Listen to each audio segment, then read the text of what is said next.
Yep, go. Okay, so where did it cut off? I don't know. I accidentally deleted that one too, so you're gonna need to start over. Oh, well, hi Tony.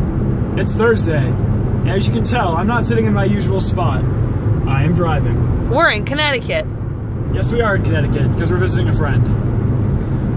So this is actually the second take we've had to do because apparently I ran out of memory on my phone, so my camera cut off, which was interesting because it's never happened before.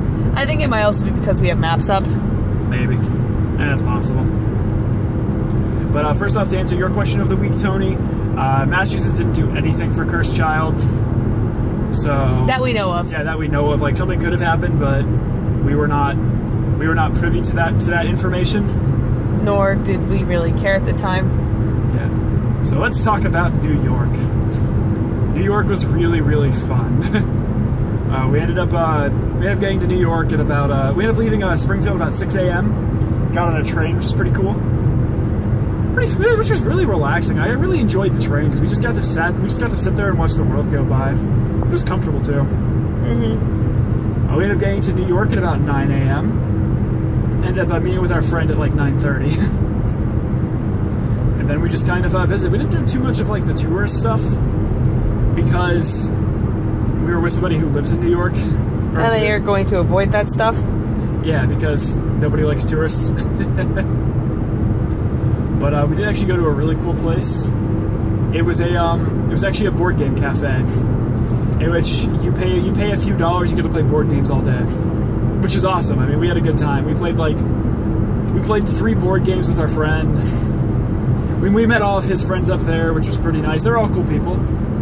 Our friend is actually so we didn't actually know what he was actually doing for his grad school, but he's getting advertising. He's his major is called copyright, but that's literally copy W-R-I-T-E and not R-I-G-H-T. So he's not worrying about, you know, like fair use and all of that. He's literally he's making ad campaigns and stuff. He is the writer that is of the copyright information. Yeah. But it was kind of cool to see kind of what he did. My poof levels are really high right now. As Taylor, I think, zooms in on the poof. Yep. But we had a really good time. Met up with some of his friends. I've gone to a lot of cool places. I actually found a book that I've been searching for I think 4 years now. No, more. Let's see. I graduated high school in 2011, so I've been searching for this book for 6 years. And I finally found it. It was awesome. I was happy. I bought it immediately. Because this is a book that changed my life. In a way, it's what I actually wrote my AP English essay on. But I digress a little bit there. What am I at time-wise, Taylor? You are at 3 minutes and 14, 15, 16, 17, 18. Okay, thank you. So today was pretty crazy, actually.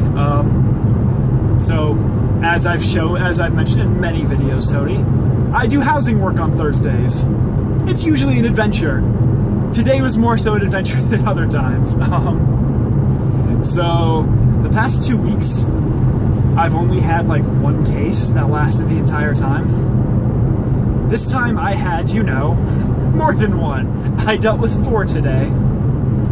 1 case was actually from a woman who was here last week, who actually ended up, so her issue, now we didn't actually have her case last week,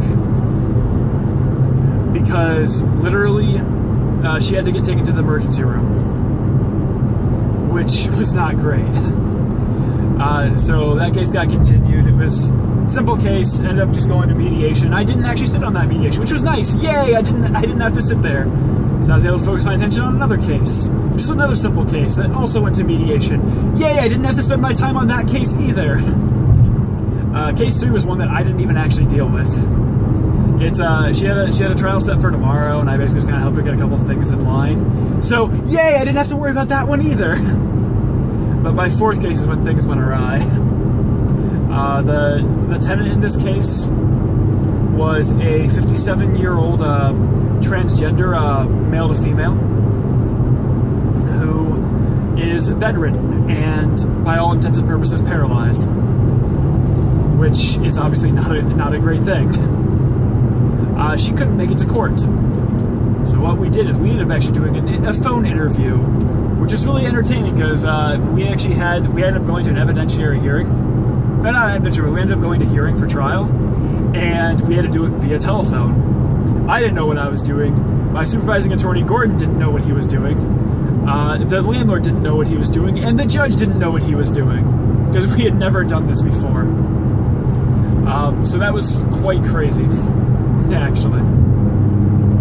But what ended up happening is there were a lot of claims, and the thing that really made it crazy is the fact that tomorrow I need to actually go to this tenant's home, have her sign everything that we filled out today, and end up having to take pictures of all of the conditions in this home. Now, this home, by all intents and purposes, needs to be condemned because they don't have a working toilet, they don't have heat, they have very little electricity. Everything is bad. Everything is terrible in this apartment, legitimately.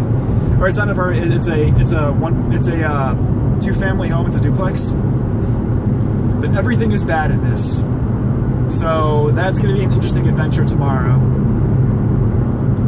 Tony, my question for you is: I know you've only been to New York once, and it was going back a few years. What was your favorite part about New York City? And Tony, I'll see you on Tuesday. Later, bro.